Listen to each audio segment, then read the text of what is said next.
State Services for the Blind can be included in on that plan, but then we will also have an employment plan for the students as well. Kylee Jungbauer, Rehabilitation Counselor for Transition-Age Students. We like to keep our students busy during the summer. That's what I tell all of my students. So, yep, if you're working with us, we expect that you're working your plan and obtain that job goal.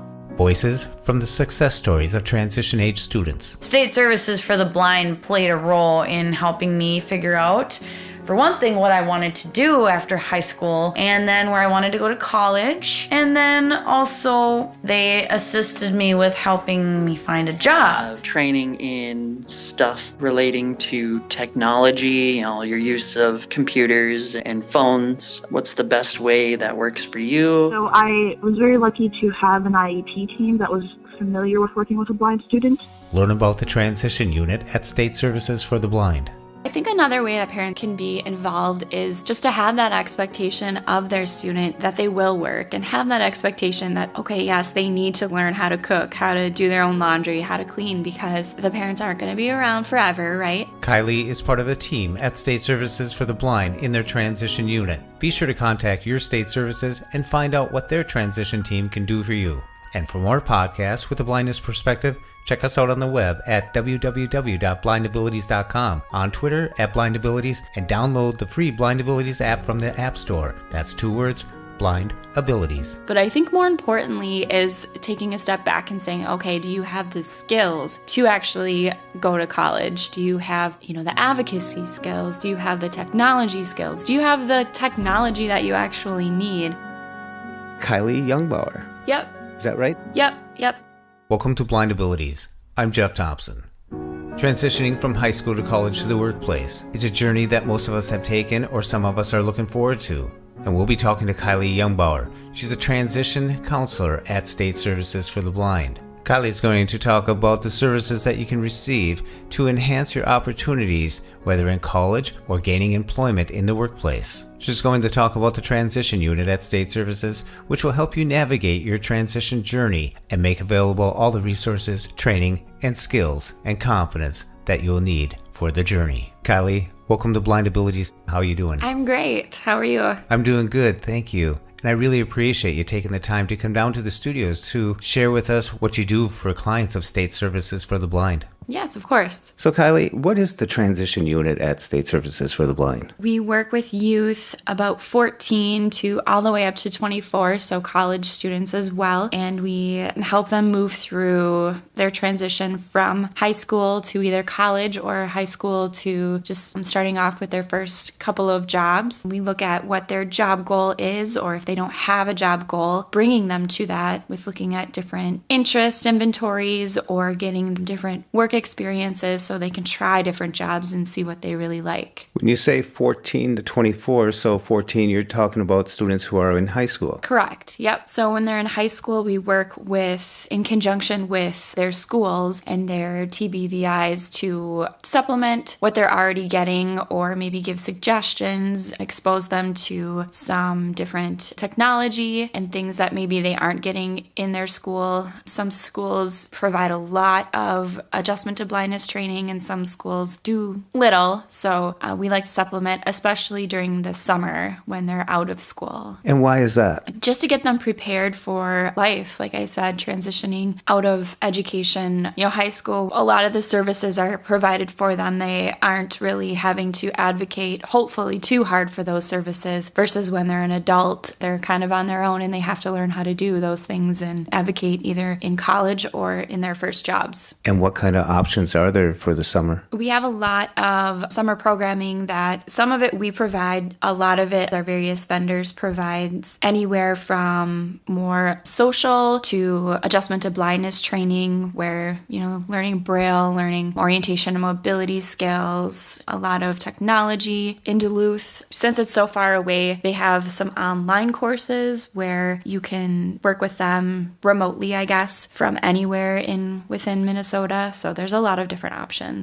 When you were talking about the TVIs, Teachers for the Visually Impaired, you're talking about the district teachers? I don't know if they're considered district teachers or not, but the districts hire them. Yeah, the schools provide that service. And that's where they start their individual educational plan? Yep. Yep, the TBIs, they're included in it. The students will also have a case manager that kind of runs the whole thing and makes sure that the goals that are written on the education plan are being obtained or maintained or changed as needed. And C Services for the Blind can be included in on that plan, but then we will also have an employment plan for the students as well with their job goal, or if there isn't a job goal, then we just put something generic while we're exploring different careers. So they actually have a simultaneous education plan segueing into a employment plan. Correct. Yep. They'll have an education plan and an employment plan at the same time up until graduation, of course. And then it will just be an employment plan with State Services for the Blind, and that will bring them through either their first job or college. Well, that's a good segue. Yeah. How does State Services or the transition work with the districts or the Department of Education in Minnesota? We like to be invited to all of the IEP meetings, so please invite us. That doesn't always happen just because sometimes they get thrown together really last minute, and as long as the parent and the student can make it, they kind of just go on with it. But it's good for us to be there so we can see what the school is providing and maybe advocate for more, maybe make suggestions or see where we can supplement in during the school year. You know, sometimes students have time on weekends or after school, or especially during the summertime when they're on break. We like to keep our students busy during the summer. That's what I tell all of my students. So, yep, if you're working with us, we expect that you're working your plan and obtain that job goal throughout the school year, and then especially during the summer when you're on break and you have that extra time. Are there internship programs available to transition age students in the summer? Yes, definitely. We can work with a vendor, but we also have our work opportunity navigator, Tu Yang, and he works with a lot of the students that I'm working with to get them internships, paid summer jobs. If they're interested in working during the school year, that's great too. Or doing job shadows so they can check out different jobs. Some students have this career goal, they know they want to do it, but they haven't really talked to somebody who's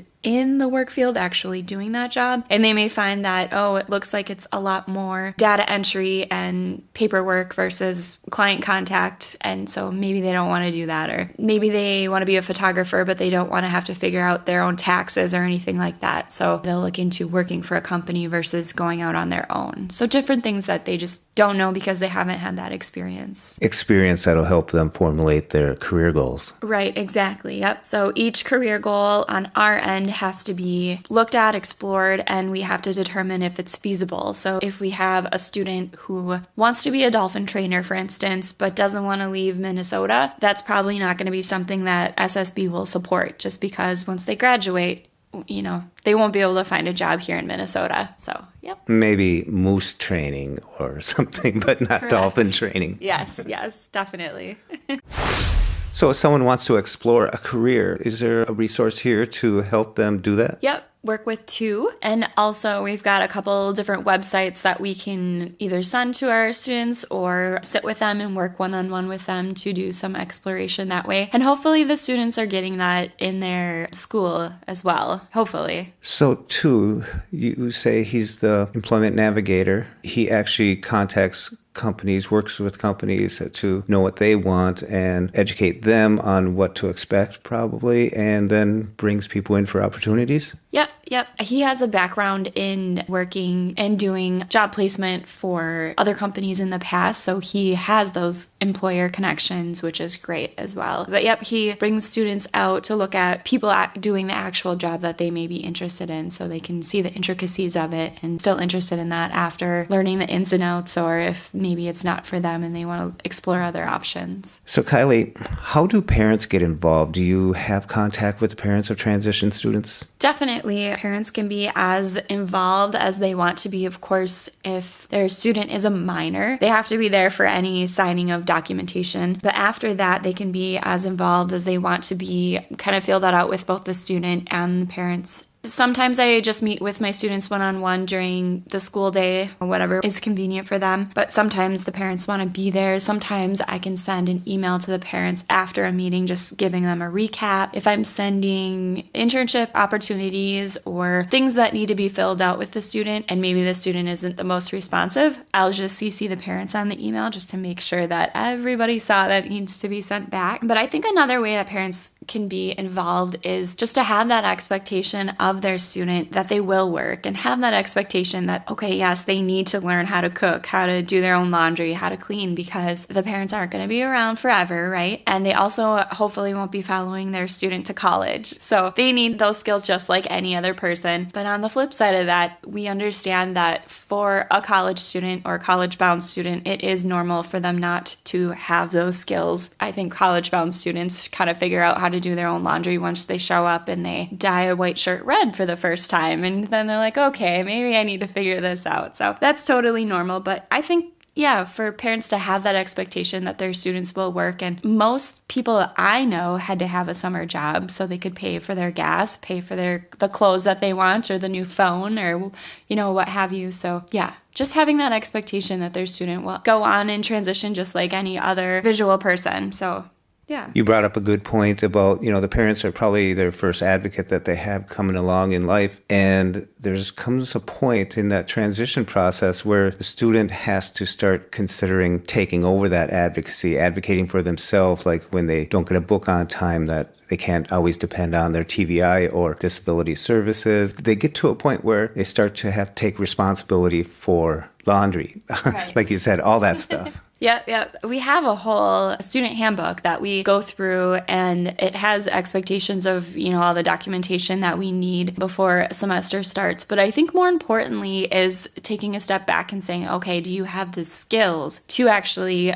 go to college? Do you have, the advocacy skills? Do you have the technology skills? Do you have the technology that you actually need? The knowledge of the different apps, to get your books online. Right now it's Jessie that's working with all of our students, but getting our transition tech involved, and they come in for a tech assessment to see what they have right now, what they'll need with both technology and technology training. So I have a student right now, we're getting her tech package in, but also we're planning for the training that she'll need in preparation for going off to college, because surprisingly, her typing skills aren't that great. So that's something she knows she really needs to work on, because all of those papers that she's going to be writing, she's going to need those skills. Yeah, super exciting. Skills that you'll need, right? Mm-hmm. I've seen reports where colleges have said that people are coming in and they're not prepared. And I've also seen where people come in, but they end up being a week or two behind because they're just trying to use this new technology that they don't understand yet. And you have to be able to hit the ground running when you enter college. Right. Yes. I talk a lot about that.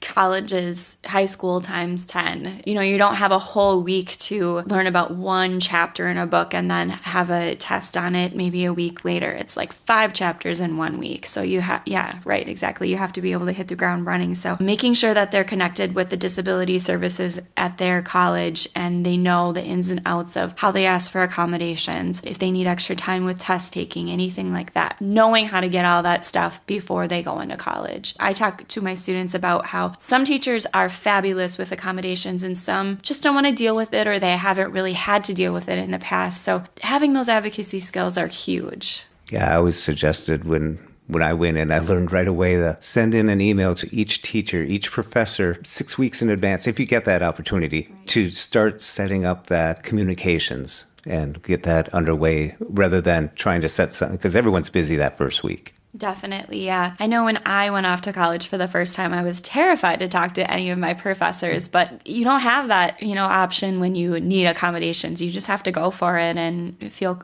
be comfortable. Or maybe you don't have to be comfortable with it, but you have to be able to at least do it. So yeah, having those skills is huge. Yeah, and it does get more comfortable. And as long as you do get comfortable with it, it just puts it back. You just move forward from there. Right, exactly. What words of advice for someone who is transitioning from high school to college to the workplace? I would say make sure that you have all of your technology training down, your orientation and mobility, make sure that you're comfortable with that. I think a lot of students are comfortable in their school settings. So some that have some vision may not even use their cane, but I think it's important when you're out in public, especially when you're learning new locations, to have those orientation mobility skills down, because you will need them. Advocacy skills as well, because you need to be able to talk to your employer and let them know what you need and feel comfortable with that. Yeah, it's very important. Yeah, because most colleges aren't that one building school.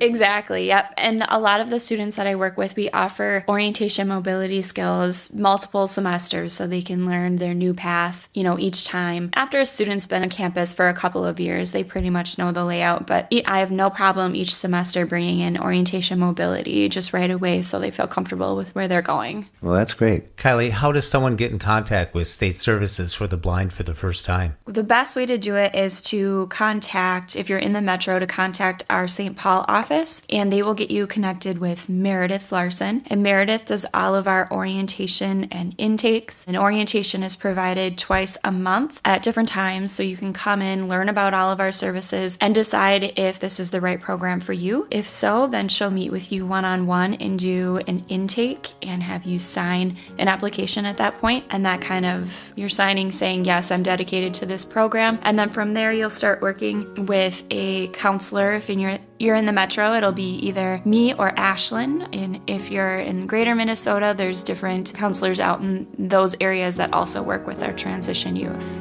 That's perfect. Well, Kylie, once again, thank you so much for taking the time out of your day to come down to the studios here and sharing with us. Believe me, it's been a wealth of information, so thank you very much. Yep, thank you. It was a real pleasure talking to Kylie, and be sure to check out the show notes where you can find out how to contact State Services for the Blind. And you can find the summer programs that are listed and some job opportunities you could have for helping out at the summer programs. And to contact State Services in your state, be sure to check out afb.org, where they have resources where you can find the services offered in your state. This podcast is produced in part by State Services for the Blind. Live, learn, work, and play.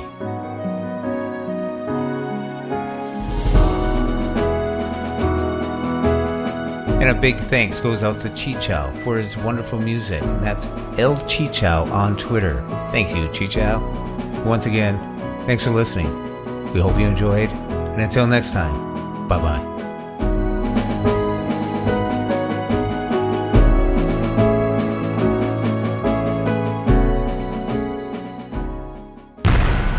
When we share what we see through each other's eyes, we can then begin to bridge the gap between the limited expectations and the realities of blind abilities. The realities of blind abilities. For more podcasts with a blindness perspective, check us out on the web at www.blindabilities.com, on Twitter at blindabilities. Download our app from the App Store, blindabilities, that's 2 words, or send us an email at info@blindabilities.com. Thanks for listening.